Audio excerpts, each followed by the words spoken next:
안녕하세요 여러분. 히타유 아유르베다 전문의 백두산입니다.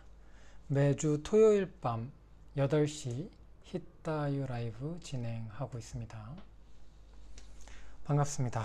한 주가 또 정말 눈 깜짝할 새에 지나갔습니다.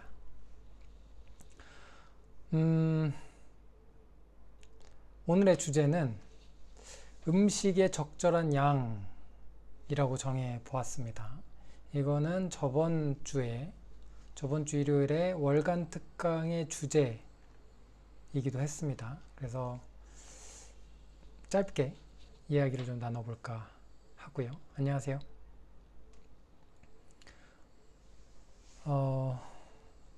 네, 지금 이곳은 덥습니다. 38도여서 햇빛이 굉장히 뜨겁고, 제가 자전거를 타고 학교를 왔다 갔다 하는데, 갈 때 올 때 땀이 정말 많이 납니다. 네, 안녕하세요. 이제 우리나라도 봄이죠. 봄이어서 꽃 사진도 굉장히 많이 올리시더라고요. 잘 보고 있습니다. 네. 이곳은 한여름입니다.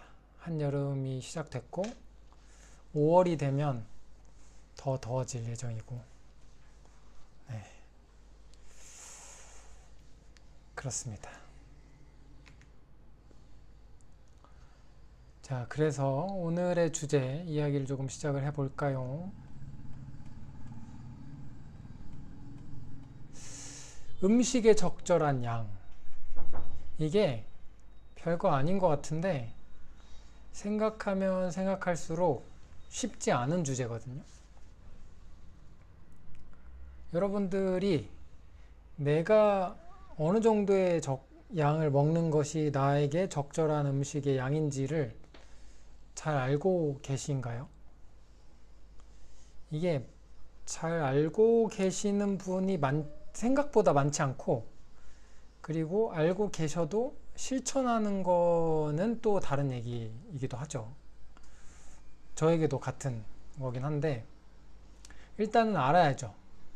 그래서 적절한 양을 이제 개개인에 따라서 달라지는데, 이 양은, 그래서 모든 사람이 이 정도의 양을 먹는 게 맞다라고 할 수 없는 부분이에요.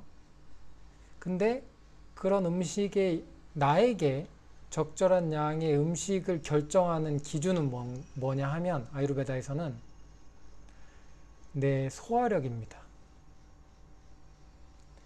내 소화력의 정도에 따라서 나에게 적절한 양의 음식의 정도가, 양이 달라져요.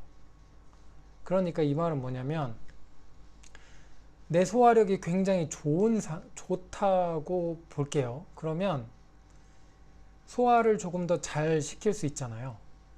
그 말은 뭐냐면, 나에게 적절한 양의 음식은 다른 소화를 잘 못 시키는 사람보다 나에게 음식의 적절한 양은 더 많다는 이야기가 됩니다. 그래서 예를 들어서 아유르베다에서 뭐 3가지 정도로 분류를 나누기도 하는데, 소화력이 좋은 사람, 그리고 중간 정도의 소화력을 가지고 있는 사람, 그리고 소화력이 좀 약한 사람으로 나눠 보겠습니다. 이 3분류를 보면 소화력이 좋은 사람은 그만큼 음식을 더 많이 먹을 수 있고, 그 정도의 양이 이 사람에게는 적절한 양이 되겠죠. 근데 보통인 사람이 이 정도의 양을 먹게 되면 당연히 과식이 되겠죠. 그래서 소화력의 그 정도가, 보통인 사람은 이 사람에 맞는 정도의 양의 음식을 먹어줘야, 이 정도의 음식을 먹었을 때 소화를 제대로 잘 시킬 수 있는 정도가 되겠죠.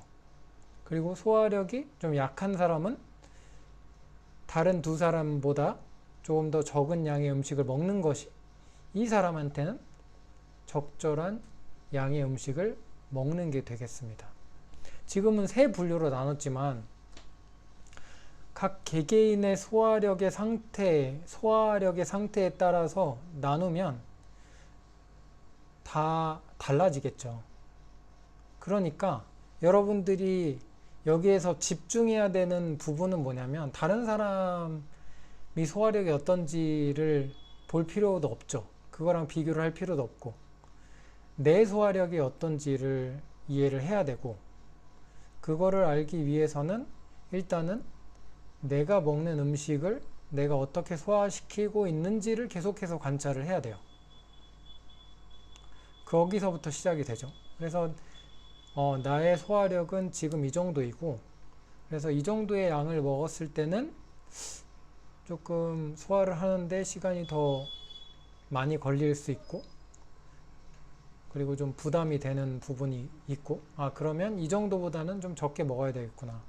이런 부분들을 계속해서 맞춰 나가야 돼요. 여러분들이. 이건 그냥 한 번에 나는 소화력이 이 정도니까 이 정도 딱 하면은 딱 맞는 양이네.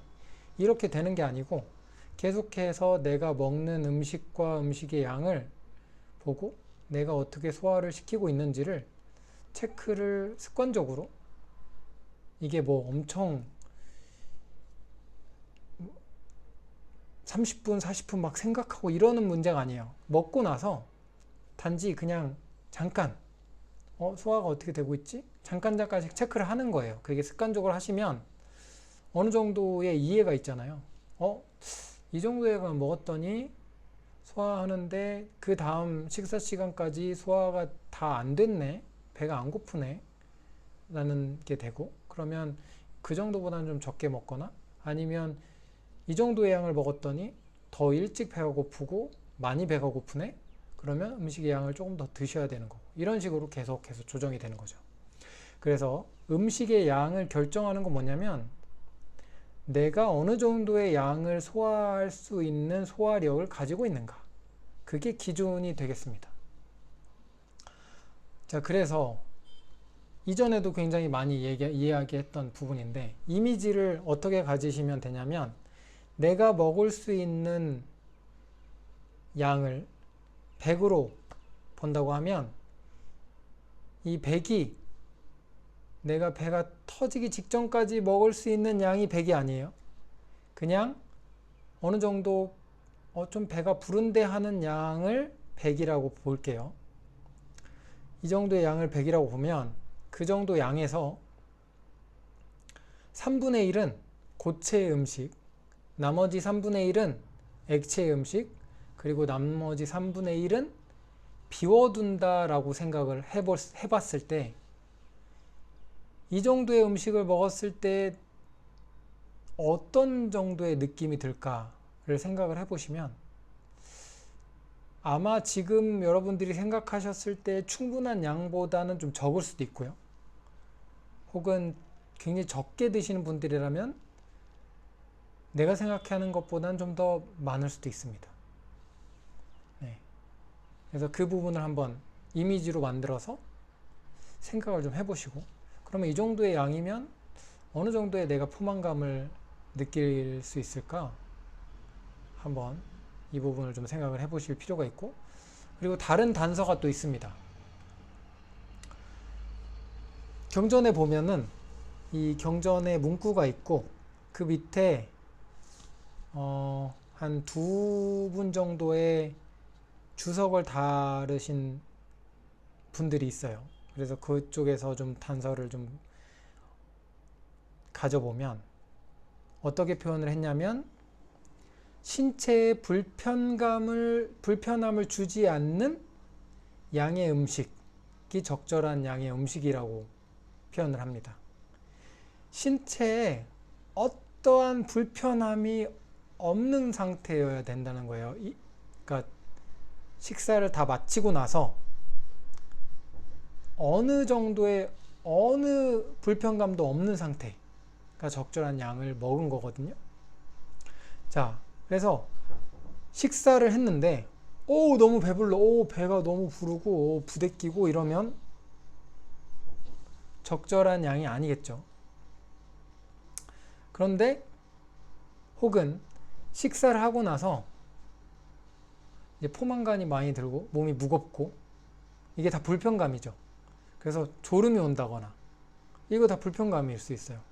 그래서 이런 정도면 적절한 양이 아닐 수 있고, 그래서 그러한 어떠한 불편감이 없는 상태, 아주 편안한 상태의